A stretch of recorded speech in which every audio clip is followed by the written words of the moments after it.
Prana literally means life force or vital energy. And one of the primary goals of Hatha Yoga is learning how to consolidate and retain this prana within our bodies.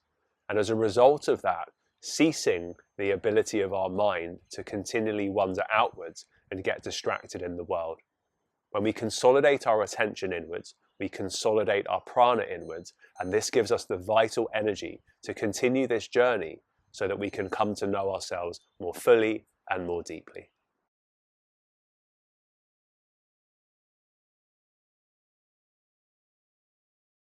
This month in our videos, we're going to be looking at the yoga concept of prana. Prana being life force or vital energy that on one level is contained within the body. And where I'd like to start today is to look at what Krishnamacharya, Sri Krishnamacharya, the great teacher and yogi of the 20th century, said about prana. And he based this on one of the ancient texts, the Yoga Yajna Valkya. And essentially in this text, what it says is, to the answer of the question, who or what is a yogi? A yogi is that person who is able to draw and maintain prana inwards inside the body.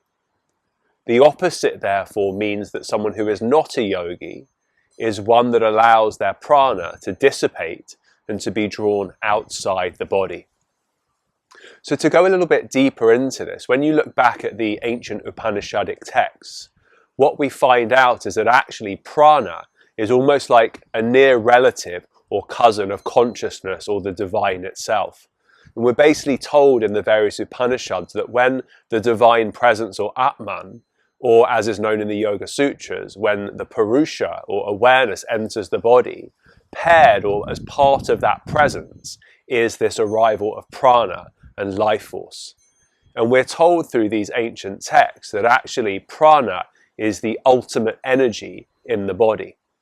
And one of the reasons that this is highlighted is because, again, in one of the ancient Upanishads, it states very clearly that if prana is to leave the body, if prana decides to leave the body, then all of the senses and functions of the body diminish. Yet when prana returns to the body, all of the functions of senses and of the body start to gear up again and regain their full vitality. And so this really shows the primacy of prana in the yoga tradition. And so again, according to the Hatha Yoga tradition and practices, the whole purpose of Hatha Yoga as a physical yoga practice is to practice channeling, taming, and maintaining our life force energy inside our bodies. And we do this through asana, through moving, but crucially we do this through the regulated and controlled use of the breath in our practice, both in asana, in movement, but also crucially, and as the name suggests, in pranayama, which literally means to extend or to increase the life force or vital energy within the body. And what's interesting to know is that the ancient yogis who experimented with these hypotheses found that by creating a long and slow breath, they were able to control prana, and therefore through controlling their life force energy, they were able to control their minds or calm or tame their minds. And when we link this to the Yoga Sutras of Patanjali, we realize, of course, that the ultimate goal of yoga is to tame the vrittis, or the activities of the mind. And so when we look into this, we see actually that prana can be influenced, and to a certain degree or to a large degree can be controlled through the use of an effective long, slow breath or pranayama practice, and that the mind's energy is actually drawn from prana itself. And therefore, if the goal of yoga is shanti or stability of mind and peace, then if we can tame and calm and channel our prana effectively inwards, we can allow the energy that is feeding the mind to also be calm and steady. And therefore, the knock-on effect on the mind is that the mind is calm and steady and becomes eligible, we might say, for peace and for stability. Now, going back to what I mentioned before, this idea of prana either being outside of the body or prana being inside of the body, as being the definition of a yogi or that person who is not a yogi.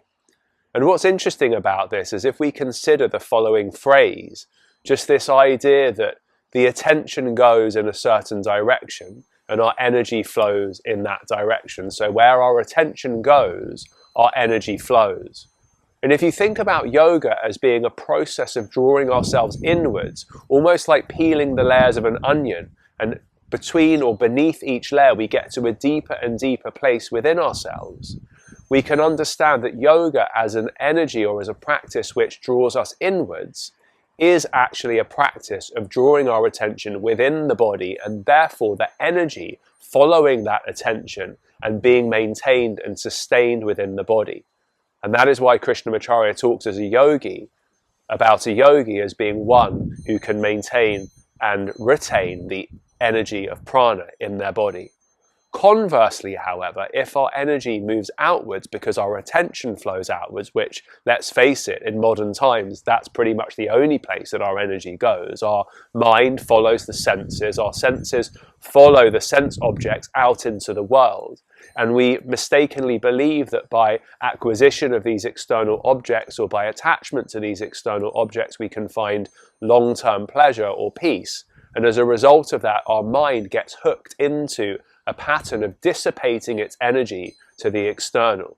And as a result of that, we dissipate our prana, and our prana leaves the body. So yoga is the practice of inner discernment and connecting through the layers to our most inner being, or our inner self, or our inner awareness. And the opposite is a practice of boga, which is essentially one where the mind wanders outwards. We become attached to the external and we become consumed by the pleasures and pains of the external world. So essentially another way of looking at this metaphor of prana in terms of the energy going out and the mind going out, or the energy being held in because the mind draws in, is again our ability to be able to detach in a gentle and compassionate way from the distractions around us. Because as long as we are mistakenly believing that the answer to finding peace is in the external, we will continue to perpetuate those patterns.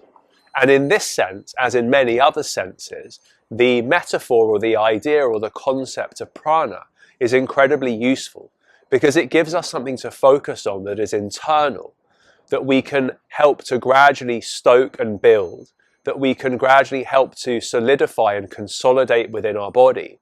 And in order to do that, the mind simply must be resting inwards. If our mind is moving outwards, we can't even have the sensitivity, we can't even develop the sensitivity of awareness to recognize the energy of prana within us.